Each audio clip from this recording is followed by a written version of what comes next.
La sociologue française Mosuze Lavo dira que l'argent est encore plus tabou que la sexualité dans le couple.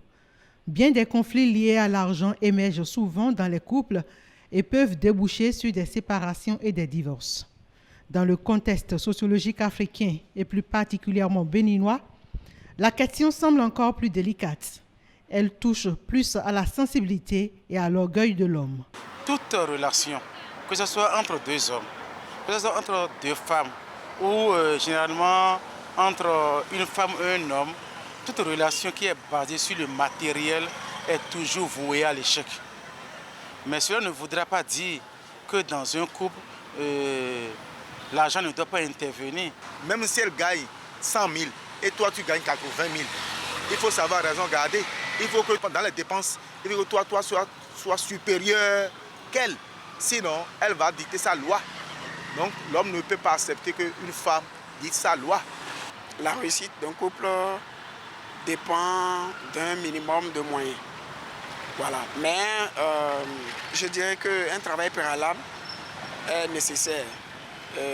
La consolidation des sentiments, des cœurs, des personnes, la connaissance de soi et de l'autre. Il y a un travail préalable qui doit venir avant l'argent. Jadis, dans notre contexte, dans notre sociologie, lorsque vous êtes dans un couple, c'est l'homme qui parle de l'argent. Ce n'est pas la femme qui parle de l'argent, c'est l'homme qui parle de l'argent parce que c'est l'homme qui détient le pouvoir, c'est l'homme qui décide de tout.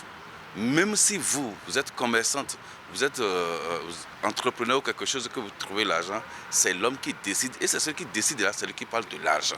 Les femmes ont bien des avis sur le sujet, mais s'abstiennent d'en parler, surtout pas face à la caméra. On constate que les hommes se battent pour que leurs enfants, filles, aient l'argent, mais ne veulent pas que leur femme ait l'argent, parce que si la femme, ma femme a l'argent, elle risque de me poser des questions, elle risque de me concurrencer, elle risque de dire d'autres choses que je ne voudrais pas qu'on me dise parce qu'on ne m'a pas appris que la femme peut parler dans le foyer. En fait, c'est ça.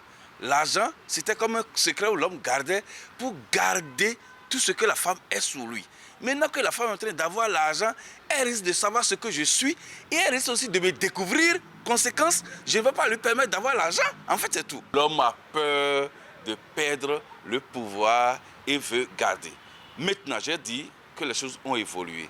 On a grandi, on a changé, on est en train de changer, on n'a pas encore changé. On est en train de changer où, dans certains couples, surtout dans les zones urbaines, les gens s'entendent pour dire, oui, la femme gagne, moi je gagne, il faut qu'on s'entende pour contribuer, pour que chacun contribue au développement du ménage. Seulement, le constat est peut-être amer. On a constaté que dans certains foyers, la femme ou certaines femmes continuent de dire, même si je gagne, c'est l'homme qui va faire. Pourquoi c'est comme ça? Pourquoi la femme va dire, je gagne, mais dans ce qu'on m'a appris, c'est l'homme qui doit pouvoir garder le foyer. La femme peut gagner même plus que l'homme. Dans notre pays ici, on constate que des femmes gagnent plus que l'homme, mais elles demandent toujours qu'on leur donne à manger pour dire, c'est toi ton rôle.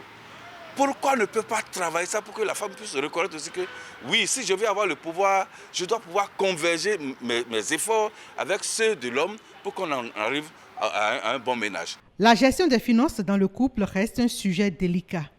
Et les spécialistes en appellent simplement à une auto-éducation du couple à travers la communication et le dialogue soutenu par une véritable ouverture d'esprit.